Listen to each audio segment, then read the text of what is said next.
안녕하세요. 살아있는 하나님의 말씀 속에서 지혜와 평안을 찾는 여러분을 진심으로 환영합니다.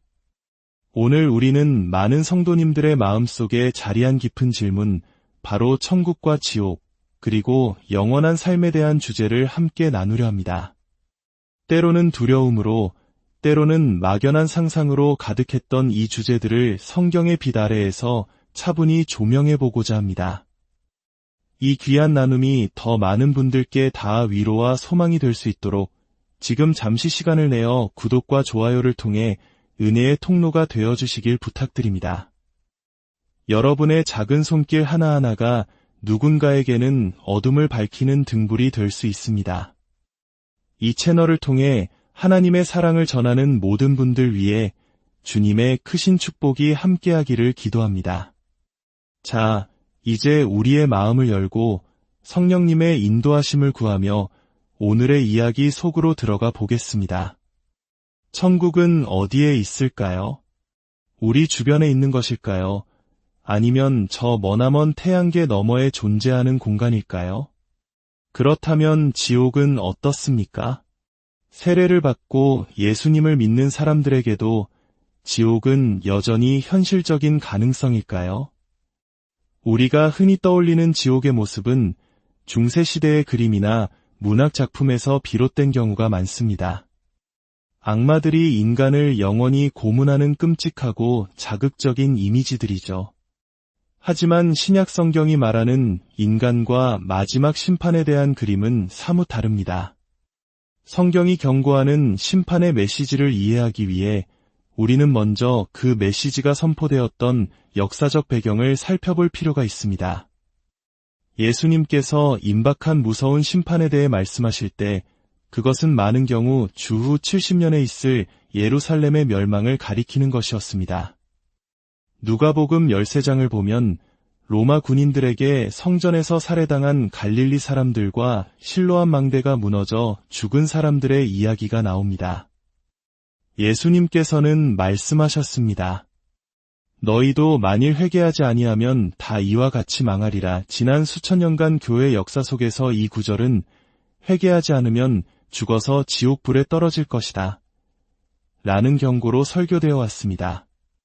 하지만 예수님께서 말씀하신 망하리라는 것은 1차적으로 로마 군인의 칼에 순례자들이 죽고 성전 주변의 돌무더기가 무너져 내리는 끔찍한 현실, 즉 예루살렘의 파괴를 의미했습니다.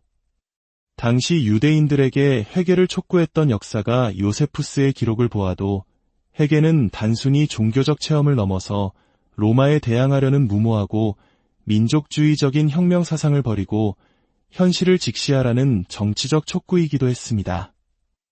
예수님의 메시지는 그보다 더 깊은 영적 차원을 담고 있었지만 당시의 역사적 맥락과 분리해서 생각할 수는 없습니다. 결국 주후 70년 예루살렘은 로마에 의해 참혹하게 멸망했습니다. 그 비극은 중세시대가 상상했던 어떤 지옥의 모습보다도 끔찍했습니다. 오늘날 우리가 가진 지옥의 이미지는 사실 성경 자체보다는 고대 이교도들의 사후 세계관이 중세 기독교 문화와 결합하면서 만들어진 것입니다. 죽음 뒤에 작은 악마들이 영혼을 붙잡아간다는 이야기는 기독교 이전의 신화들 속에 흔하게 등장합니다. 이러한 죽음 이후의 공포 때문에 죽으면 모든 것이 원자로 흩어져 소멸할 뿐이니 두려워할 것도 기대할 것도 없다고 주장하는 에피쿠로스 학파 같은 철학이 등장하기도 했습니다. 안타깝게도 중세교회는 이러한 이교적 상상력을 받아들여 더욱 자극적이고 공포스러운 지옥의 그림들을 그려냈고 종교개혁가들조차 이 근본적인 이미지에 대해서는 깊이 도전하지 못했습니다. 하지만 신약 성경이 그리는 마지막 심판의 모습은 훨씬 절제되어 있습니다. 물론 예수님의 길을 따르지 않는 이들에게 아버지가 내가 너희를 도무지 알지 못하니 불법을 행하는 자들아 내게서 떠나가라고 말씀하시는 엄중한 경고가 있습니다. 모든 사람이 결국 구원받을 것이라는 보편구원론을 성경이 지지한다고 보기는 어렵습니다. 우리가 이 땅에서 내리는 도덕적, 영적 선택에는 분명한 결과가 따릅니다. 그러나 지옥에 대해 이야기할 때 가장 큰 문제는 많은 사람들이 기독교 종말론의 기본 구도를 천국과 지옥이라는 이분법으로만 생각한다는 점입니다.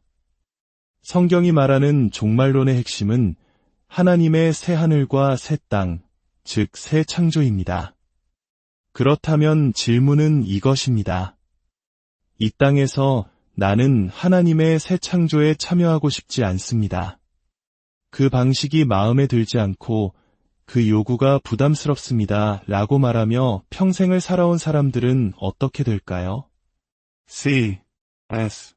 루이스는 그의 책 위대한 이혼에서 이 질문에 대한 깊은 통찰을 줍니다. 그가 묘사하는 하나님의 미래, 즉 천국은 생명력으로 가득 찬 견고하고 실제적인 새 창조의 세계입니다. 반면 지옥은 이 땅의 작은 균열을 통해 간신히 비집고 들어갈 수 있는 아주 작고 희미하며 실체가 없는 공간으로 그려집니다. 그곳에 들어간 이들에게는 그곳이 현실이고 고통스럽지만 그 존재 자체가 천국의 기쁨을 위협하거나 방해하지는 못합니다. 마치 내가 여기서 고통받고 있으니 당신들도 천국에서 즐거워해서는 안 돼 라고 외칠 힘조차 없는 곳입니다. 지옥은 모든 좋은 것의 창조주이시며 공급자이신 하나님을 거부한 이들에게 일어나는 일입니다. 그들은 결국 인간의 삶을 인간답게 만드는 모든 것, 특히 하나님의 형상을 지닌 존재로서의 소명을 상실하게 됩니다. 우리 인간은 하나님의 사랑과 그분의 선하심을 이 세상에 반사하고 모든 피조물의 찬양을 모아 창조주께 돌려드리는 하나님의 형상을 지닌 존재, 즉 이미지 베어러로 창조되었습니다. 이것이 우리의 본질이자 영광입니다. 만약 어떤 사람이 평생의 삶과 행동으로 나는 그 역할을 하고 싶지 않다고 말한다면 그것은 곧 나는 더 이상 하나님의 형상을 지닌 존재이기를 포기하겠습니다. 나는 진정한 인간이기를 그만두겠습니다. 라고 요청하는 것과 같습니다. 이것이 바로 신약 성경이 보여주는 비극의 본질입니다. 중세의 그림처럼 온전한 인간이 영원한 고문을 당하는 것이 아닙니다. 오히려 한때는 하나님의 형상을 지닌 존귀한 피조물이었으나 이제는 더 이상 그렇지 않은 존재가 되어버리는 것입니다. 거기에는 돌이킬 수 없는 상실감, 채워지지 않는 공허함, 그리고 그렇게 될 수도 있었는데 하는 깊은 슬픔만이 남습니다. 우리는 이것을 영원한 고통이라고 부를 수 있을까요? 저는 그것을 고통이라기보다는 비극적인 상실이라고 봅니다. 반지의 제왕에 나오는 스미골이 자신의 본래 모습을 잃고 탐욕스러운 골룸이 되어버리는 것을 선택하는 것과 같습니다. 창조주 하나님을 섬기기보다 자신의 욕망과 교만을 지키기 위해 기꺼이 비인간적인 존재가 되기를 선택하는 비극입니다. 이제 화제를 돌려 천국에 대해 생각해 보겠습니다. 천국은 어디에 있을까요? 은하수 어딘가에 혹은 다른 차원에 존재하는 것일까요? 많은 사람들이 휴거라는 개념을 떠올립니다. 데살로니가전서 4장에서 바울이 주께서 호령과 천사장의 소리와 하나님의 나팔 소리로 친히 하늘로부터 강림하시리니 그리스도 안에서 죽은 자들이 먼저 일어나고 그 후에 우리 살아남은 자들도 그들과 함께 구름 속으로 끌어올려 공중에서 주를 영접하게 하시리니 라고 말한 구절 때문입니다. 이 구절은 마치 우리가 하늘로 둥실 떠올라 지구를 떠나는 것처럼 해석되어 왔습니다. 하지만 이것은 성경의 언어와 고대의 문화를 오해한 것입니다. 구름을 타고 온다는 표현은 다니엘서 7장에서 인자 같은 이가 하나님의 주권에 참여하는 영광을 묘사하는 언어입니다.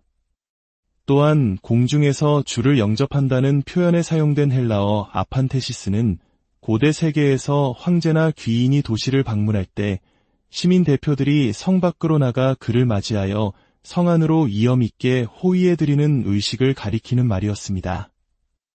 그를 성 밖에서 만나 피크닉을 하고 돌려보내거나 다른 곳으로 함께 떠나는 것이 아니었습니다. 따라서 이 구절은 우리가 지구를 떠나는 이야기가 아니라 다시 오시는 왕이신 예수님을 맞이하여 그분과 함께 이 땅에 임할 새 하늘과 새 땅으로 들어가는 영광스러운 장면을 묘사하는 것입니다. 천국은 우리가 우주선을 타고 가야 하는 시공간 속의 어떤 장소가 아닙니다. 성경에서 하늘이라는 언어는 세상을 창조하신 하나님께서 세상과 구별되시면서도 동시에 세상과 함께 하시는 그분의 차원, 그분의 실제를 경외함으로 표현하는 방식입니다. 시편 139편의 고백처럼 내가 하늘에 올라갈지라도 거기 계시며 스올에 내 자리를 펼지라도 거기 계시니이다. 하나님은 우리를 떠나 멀리 계신 분이 아닙니다. 우리를 가장 잘 아시고 우리 존재를 붙들고 계시며 우리 주변에 우리 안에 함께 하시는 분입니다. 성경이 말하는 위대한 계획은 처음부터 하늘에 있는 것들과 땅에 있는 것들이 그리스도 안에서 통일되는 것이었습니다. 창세기에서 하나님은 하늘과 땅이 만나는 공간인 에덴 동산을 만드셨고 그곳에서 아담과 하와와 함께 거니셨습니다.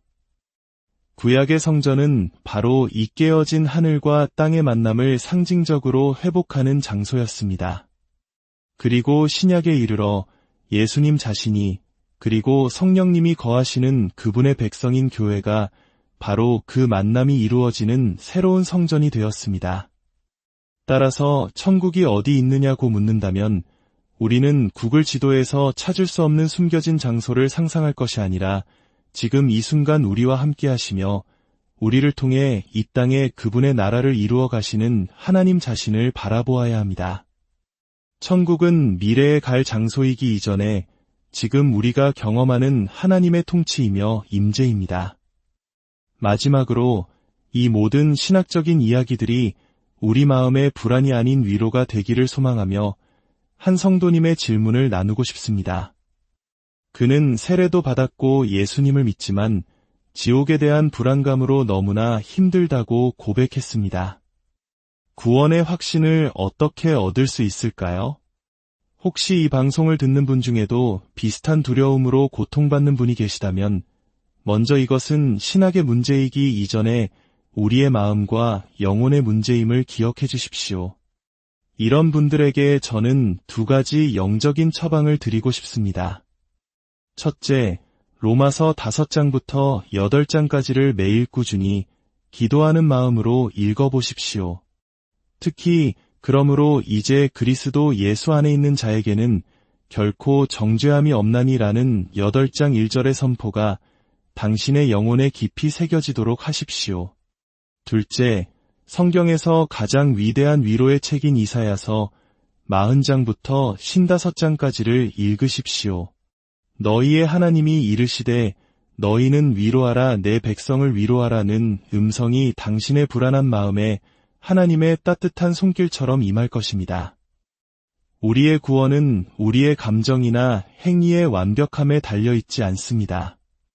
그것은 전적으로 우리를 위해 십자가에서 모든 것을 이루신 예수 그리스도의 은혜와 우리를 하나님의 자녀로 인치신 성령님의 역사에 달려 있습니다. 마르틴 루터가 깊은 영적 침체에 빠졌을 때마다 나는 세례를 받았다 고 외치며 일어섰던 것처럼 우리에게 주어진 약속의 말씀을 굳게 붙드시기 바랍니다. 여러분의 마음에 하나님의 사랑이 얼마만큼이라도 있다면 그것은 성령께서 이미 여러분의 마음에 그 사랑을 부어주셨다는 증거입니다. 그 사랑이 있는 한 여러분이 아무리 작게 느껴지고 죄책감에 시달리고 부족하게 느껴질지라도 하나님의 사랑이 찾지 못할 곳은 없습니다. 함께 기도하겠습니다. 사랑과 은혜의 하나님 아버지, 오늘 저희에게 천국과 지옥, 그리고 영원한 소망에 대한 말씀을 통해 두려움을 넘어선 진정한 위로와 평안을 허락하시니 감사합니다. 세상이 주는 왜곡된 이미지와 거짓된 공포에서 벗어나 하나님의 새 창조를 향한 위대한 소망을 품게 하옵소서. 우리 각자가 하나님의 형상을 지닌 존귀한 존재임을 잊지 않고 날마다 주님의 사랑을 세상에 반사하며 살아가는 기쁨을 누리게 하옵소서.